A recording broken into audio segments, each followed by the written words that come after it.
Alors. Hallo? Ja, Melanie, ich bin's. Ah, Hallo. hallo, bist noch immer in Hamburg? Ja, ich bin in Hamburg. Ich bin gerade im Begriff mit einem jungen, hübschen Mädchen aus Toulouse, die mich interviewt jetzt hier. Ah, du bist in einem Interview gerade? Ja, genau.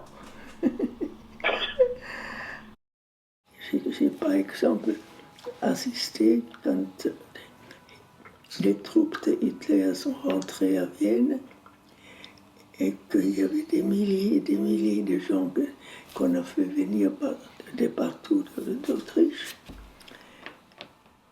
Et que j'étais dans cette foule pour écouter.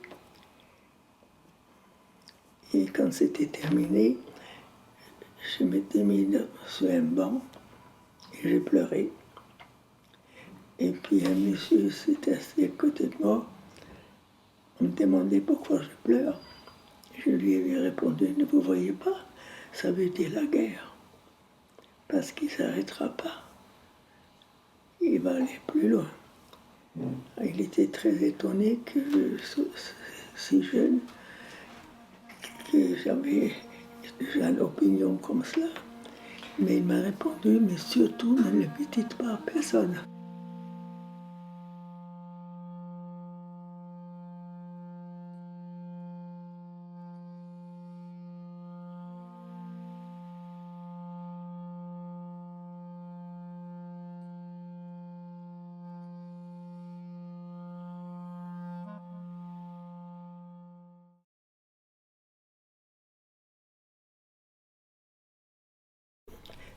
Ça commence toujours comme cela. Vous êtes contre quelque chose. Même ici en France, la résistance a commencé comme cela. Vous êtes avancé, vous dites, je suis contre quelque chose, mais je suis seul, je ne peux rien faire. Alors on cherche des gens qu'on connaît, soit dans l'école ou dans son travail ou autre chose, qui ont à peu près les mêmes idées. On laisse côté ce qui nous désunit. L'essentiel est de lutter ensemble pour ce que nous devons avoir notre liberté.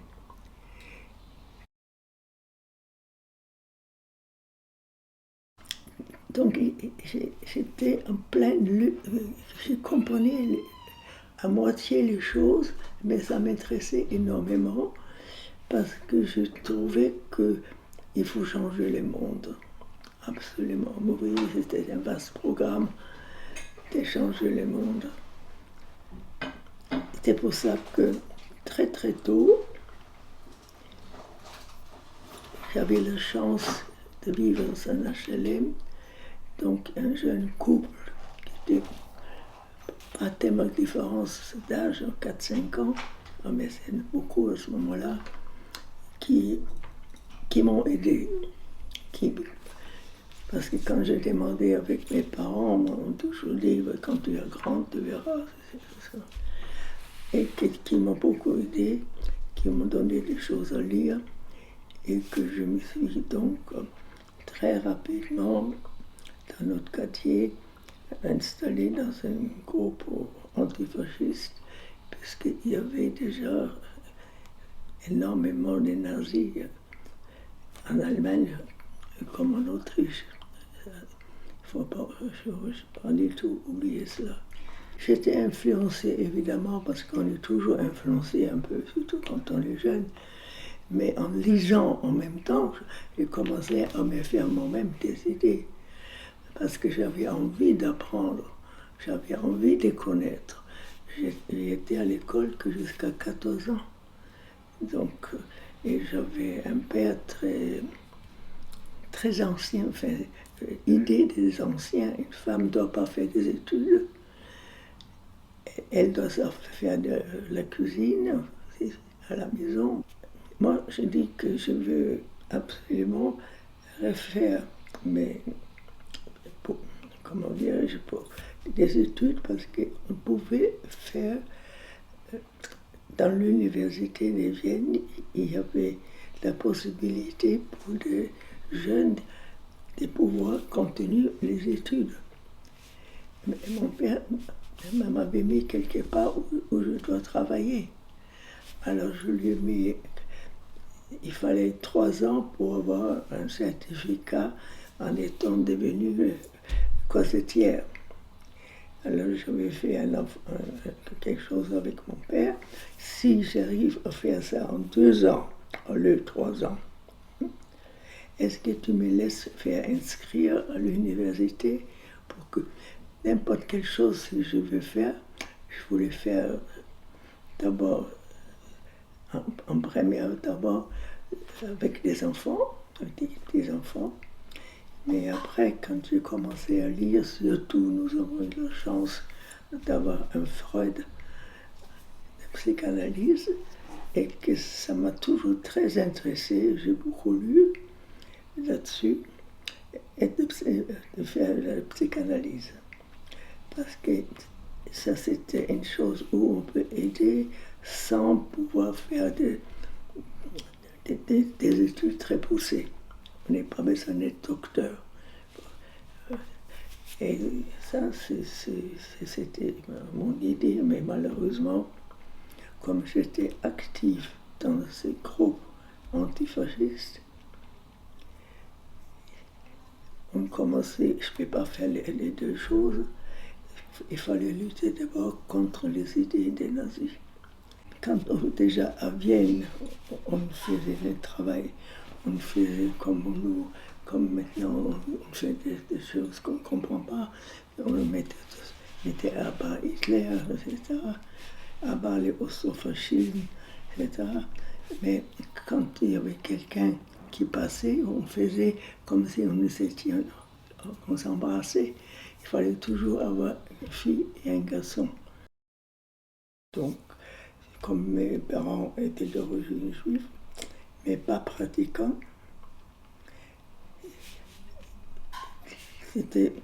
on ne parlait presque pas, je ne me sentais pas, puisqu'on n'allait pas au temple ou quelque chose. Là, donc, pour moi, c'était quelque chose un peu nouveau. Et je lui avais demandé d'abord, est-ce qu'il existe plusieurs dieux? Il m'a dit non, il n'y a qu'un seul Dieu. J'ai dit, mais pourquoi il existe autant de religions? Alors donc, c'est des hommes qui font pour moi, c'était cela. C'est pas possible. Et si vraiment il existe un Dieu, s'il existe réellement, pourquoi il n'a aucune possibilité d'arrêter des guerres ou faire des gens? C'est pas possible. Alors donc pour moi, c'était... Je suis depuis que les religions, je suis contre toutes les religions. Mais je ne critique pas les autres. Chacun a droit de croire ou pas croire. Pour moi, c'est ceux qui croient, ils ont besoin, ce que moi, actuellement, j'ai besoin, une canne pour m'appuyer. Et c'est comme ils ont besoin d'une canne pour s'appuyer à quelque chose. Donc, c'est leur droit, absolument.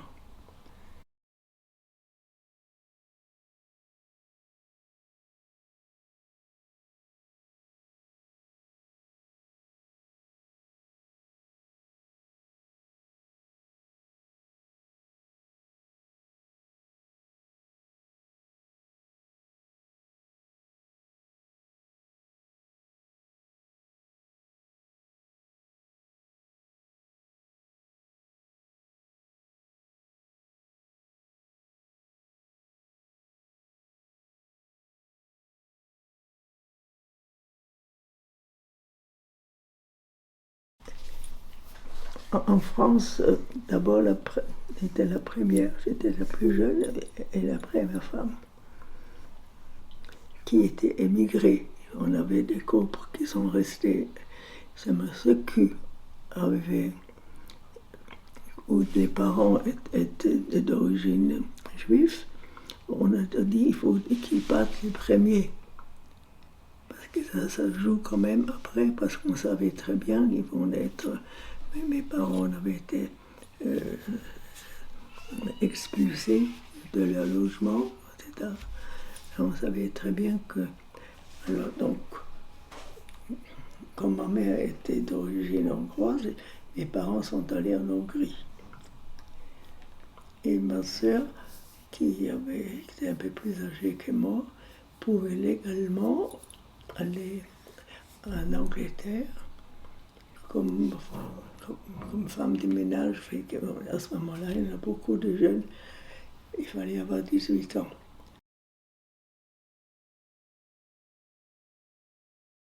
Au commencement, j'étais la seule. Et ensuite, d'autres sont venus un peu plus tard, quand on était à Montauban. On n'était pas nombreux. Mais normalement, ça se passait très bien. Il n'y avait pas de différence entre l'homme et la femme, sauf un seul qui est venu un peu plus tard, que je ne connaissais pas avant, qui était... Lui, il était contre les femmes. Il n'avait pas confiance en les femmes. Il ne faut pas se marier, il ne faut pas avoir des copains, il ne faut pas avoir des copines. Il n'y avait pas de différence autrement, absolument pas. À Montauban, il y avait un maire socialiste qui travaillait ensemble avec les Américains pour aider d'abord avec les réfugiés espagnols et ensuite avec ceux antifascistes allemands et autrichiens. Donc on avait la possibilité de manger à midi un repas et ensuite ils nous donnaient la possibilité de s'installer un peu en dehors de la ville, dans des vieilles fermes, et que j'étais à ce moment-là, au commencement, la seule qui avait gardé son nom, parce que j'ai eu la chance d'avoir un nom français, Mélanie Berger, et que les autres, ça n'avait pas, donc je pouvais louer. Alors j'avais loué avec mon nom, ensuite un logement dans une vieille maison qu'on a choisi, qu'on savait qu'ils vont certainement le détruire d'ici peu, mais les autres ne connaissaient pas cela. Et c'est là qu'on travaillait clandestinement. Moi, je savais écrire très petit et très lisible. Et qu'on n'avait pas la possibilité de les faire multiplier. Mais on avait à Paris un groupe que je ne connaissais pas, qui ont la possibilité de le faire comme tract, qu'on distribuait à Paris, c'est pas moi, c'est d'autres. Là où les Allemands, on pouvait les toucher dans les cantines, dans le cinéma en eux, comme ça. Hein. Nous savons, dans notre groupe, que nous pouvons risquer notre vie. On savait qu'on peut nous battre. La première chose quand vous rentrez en illégalité, on vous dit, tu oublies les noms. Et j'ai vraiment oublié les noms. Parce que quand tu ne sais pas, tu ne peux rien donner. Mais malheureusement, il y a quand même la majorité dans notre groupe, c'est des gens que je connaissais de mon quartier. Mais quand même, et ça m'a resté jusqu'à maintenant, je ne vais pas tenir les noms. Alors, l'âge aussi qui est ça aussi, et ça me gêne beaucoup. Mais à ce moment-là, c'était absolument nécessaire. Parce que, vous savez, nous, on ne savait jamais si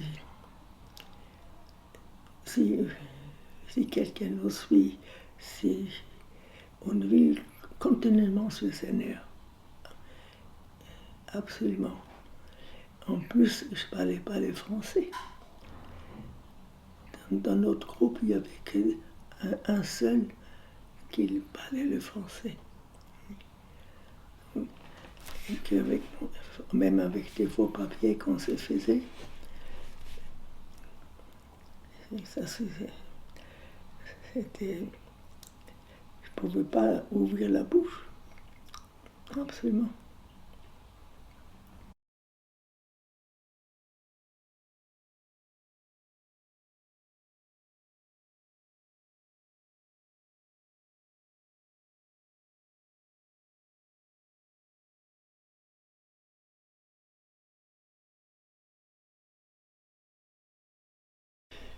On ne réfléchit pas. Absolument pas. D'abord. Ensuite, on réfléchit pour savoir comment on fait s'en sortir. Et on était dans une... pas aussi grand que ça. Il y avait à peu près 60. Et donc, il n'y avait pas de place pour avoir des lits. Il y avait des matelas qu'on mettait dans un coin, et puis on prenait ensuite. Il y avait des luttes continuelles. C'était 3 communs. Non, celui-là, c'était les miens. Celui-là, c'était les miens. Plein de poussière, évidemment. Et puis, on faisait comme des singes, on cherchait nos poux, plein de vermines. Simplement, il faut quand même que je vous raconte, je l'ai dit toujours aux jeunes, c'est, on a uniquement quand vous rentrez une gamelle rouillée, où vous faites tout. On vous donne les manger dedans, vous mettez l'eau pour vous laver un peu. Tant que j'étais avec les 3 communs, on bavardait, les gens racontaient leur vie. Et comme je ne parlais pas du tout le français, alors ils sont amusés de m'apprendre un français de la rue. Quand vous ne connaissez pas la langue, ça ne vous gêne pas. En allemand, j'aurais jamais dit des choses pareilles. Non, on ne peut pas réfléchir. Il y en a beaucoup, c'était parce que leur frère ou leur mari était résistant, qu'ils avaient été arrêtés. Et ensuite, il y avait quelques-uns qui étaient vraiment elles-mêmes aussi résistantes.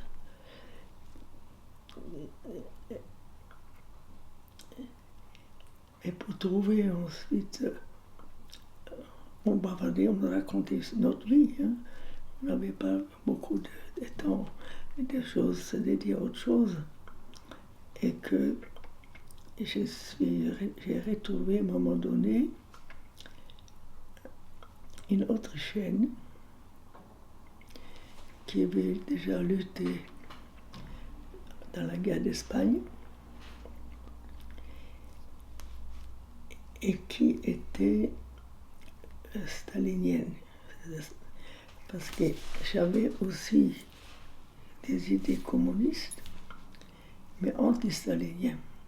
Parce que pour ceux qui étaient contre Staline, parce que pour moi, pour notre groupe, c'était un dictateur. Et qui n'a donc rien à faire avec ce qui était au commencement. parce que sans démocratie, on ne peut pas. Pour moi, c'est important, la démocratie. Quand il n'y a plus de démocratie, il n'y a plus de liberté. Quand un gars reste si longtemps au pouvoir, c'est toujours les mêmes. Et que les gens ont peur, qu'ils sont arrêtés parce qu'il y en a même. Ça se fait. Donc, on luttait contre cela. Et j'avais donc cette femme qui, elle avait les mêmes prénoms que moi. Tellement encore pour Staline. Et puis là, il y a des discussions politiques qui des autres ne comprenaient pas grand-chose d'ailleurs. Ça, c'était pas toujours facile. Si, il y a une fois un gradé allemand était venu dans ma cellule. Enfin, on m'a fait chercher dans la cellule en disant que vous êtes allemande. Je dis non. Je suis ex-autrichienne. Alors, on me dit, mais ça n'existait plus. J'ai dit, écoutez, moi, je suis devenue sans patrie parce que je n'ai rien contre le peuple allemand, mais je ne veux pas être allemand tant qu'il y a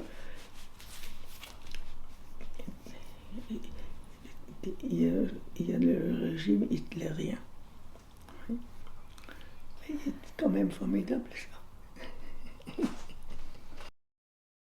Il est arrivé que quand, par la résistance extérieure, il y avait quelque chose qu'on prenait ensuite quelqu'un de la prison pour les tuer, comme représailles. Et on avait toujours peur quand quelqu'un vous appelle. Parce qu'on ne savait jamais si c'était pour cela aussi. Oui.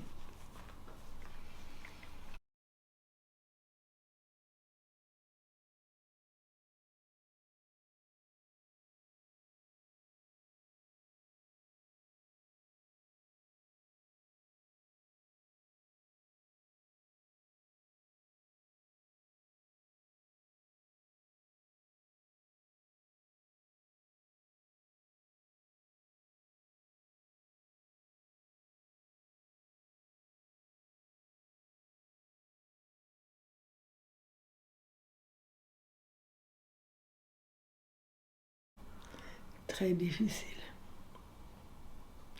Très difficile. Parce que,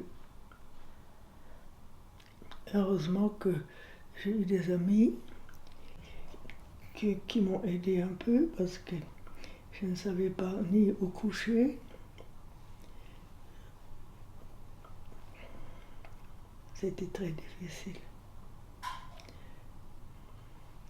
Alors donc j'avais fait connaissance justement pour les auberges de jeunesse un couple. Lui, il était kiné et elle était pédicure. Et donc dans la salle d'attente, je pouvais coucher dans la salle d'attente. Et puis après, je faisais le ménage. Parce qu'il m'aidait, voilà. Mais donc j'ai commencé à travailler, je faisais des ménages. Je suis devenue une très bonne femme de ménage parce que j'aime bien que ce soit propre. Voilà. On n'a pas besoin de me dire ce qu'il y a à faire, je vois tout de suite. Les gens ne voulaient pas savoir. Ni sur les internés, ni sur les déportés. C'est beaucoup plus tard. Parce qu'il ne faut pas oublier que la population a beaucoup souffert.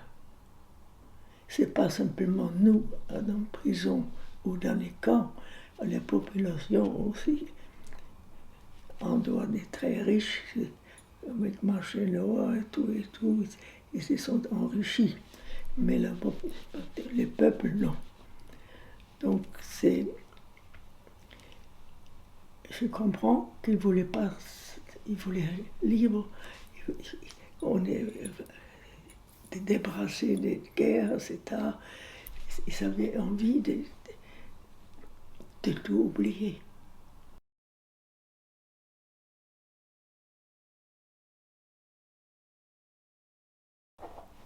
Même si on n'oublie pas,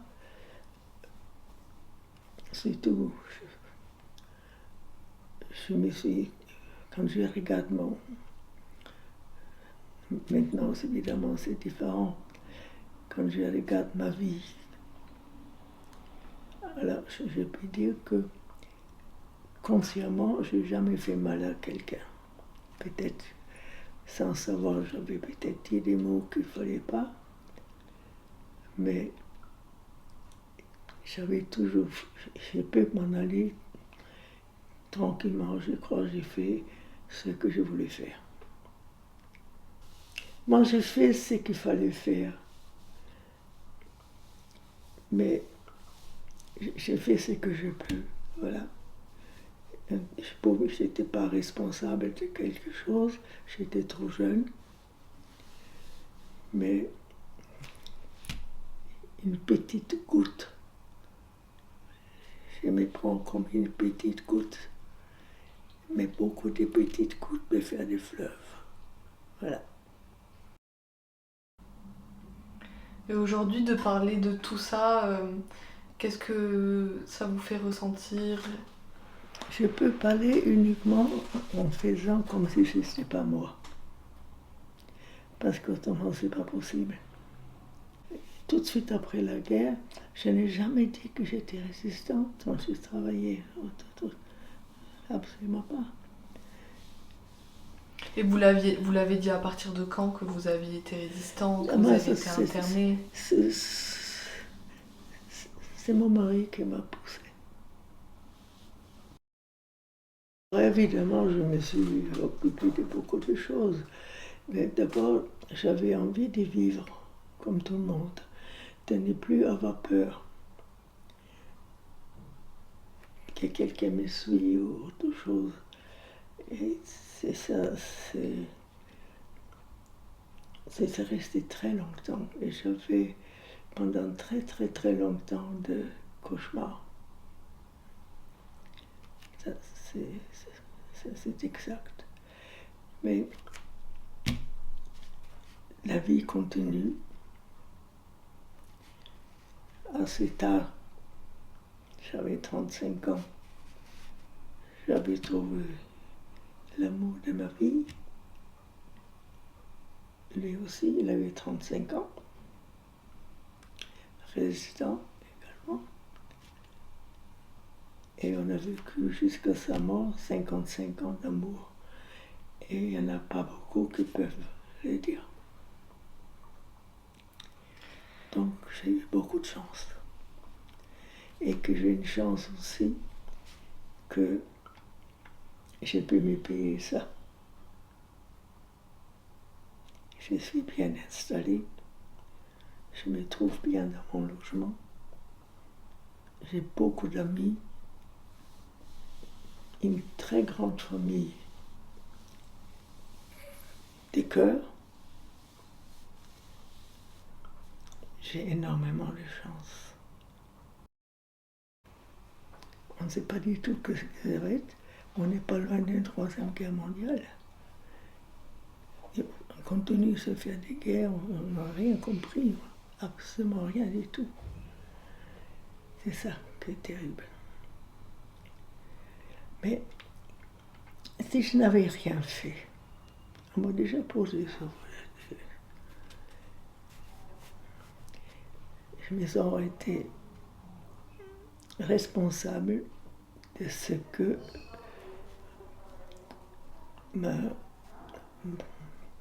mon pays fait. Je me sens été responsable aussi. Même si on n'a pas réussi comme on voulait, parce que ça continue, mais ça a quand même servi à quelque chose. Alors, donc, je sais très bien qu'actuellement, on peut toujours, ce que j'ai essayé, c'est ce que j'essaie toujours. Je dis toujours que si j'arrive à vacciner, c'est pas avec les Covid, parce que là on a assez de vaccins, mais à quelques jeunes, pour savoir que la lutte n'est jamais terminée. On n'est pas loin ici en France que l'extrême droite prend le pouvoir. Et une fois, eux, au pouvoir, croyez-moi, la démocratie, quoi qu'ils disent, ils sont les grands démocrates, c'est terminé. Je ne suis pas du tout négatif, je suis quelqu'un de positif. Et ça vous a sauvé un peu. Absolument. Je me suis bien aperçu que c'est une illusion. Changer le monde, je l'ai toujours. Peut-être un jour, on arrivera, parce qu'on est en train de détruire là où nous vivons. On détruit la terre, on détruit tout. Je sais que c'est tellement difficile de ce que je raconte. C'est parce que vous ne pouvez pas comprendre. Vous avez une vie avec vos difficultés, mais vous n'avez jamais eu faim. Vous n'avez jamais eu peur dans la rue, quand on vous arrête.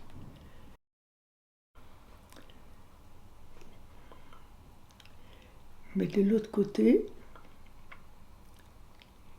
ça m'a aidé de vivre mieux mon grand âge.